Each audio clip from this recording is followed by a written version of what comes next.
Hello and welcome to my review of Drums by filmmaker Miroslav Petkov, who is the director and writer of this 5 minute and 24-second film.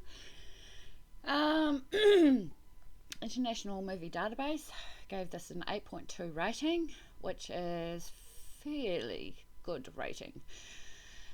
So the storyline goes that Casey moves into her new apartment where some drums are left behind. So we start the story with Casey entering her new flat. She's on the phone asking the landlord why her place still has the items left behind by the previous owner. Here's where the story takes a darker turn and the tone also becomes more desperate. The most significant item that has been abandoned is an electric drum set in one of the bedrooms. Casey's carrying on with her evening when suddenly she hears the sound that has her up and looking out for the source of the noise. She checks through the house and finds nothing but the drum set. Seething, she calls the landlord back to inquire about the drum set being left behind. She wants it out of her new flat. The drums keep sounding and it is really starting to scare Casey. Casey, in desperation, calls Ashley, the woman who sold her the flat, and that is when things start to ramp up. The tension has grown exponentially as we wonder what the heck Casey is going to do about the drums.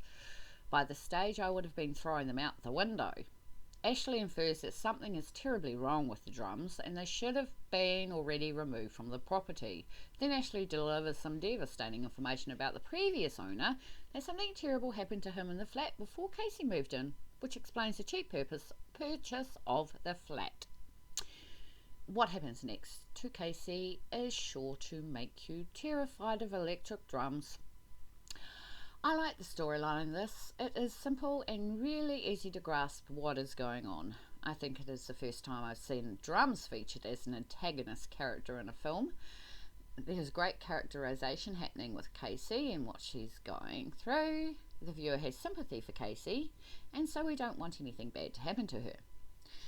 The cinematography is well done. I love the close-up point of views of Casey as she's freaking out towards the end. You can really feel her terror as she tries to make sense of what is happening. The plot was fulfilled and resolved in a monstrous way, and all the tension is released as we get to the end of the film. We see what happens to Casey, why it happens, and how it all turns out is sure to please the viewer.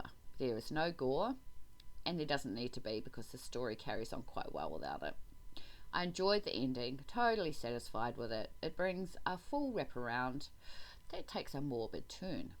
Although there is some foreshadowing, this doesn't take away the flow of the story and adds something for the viewer to look forward to.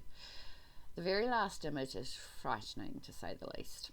Great short horror film. I really enjoyed this. I would recommend this to anyone interested in short indie horror films. It had me gripped from the start to finish, as I really wanted to see how it all played out. Although this is only a short horror, so much is happening in 5 minutes. Independent horror films are paving the way as we watch Hollywood burn. It is like gems like this little short film that give me hope for the horror sphere, that we no longer have to rely on big budget films to deliver us entertainment when there are so many amazing independent filmmakers out there like Miroslav Petkov. Thank you for listening to my review of Drums.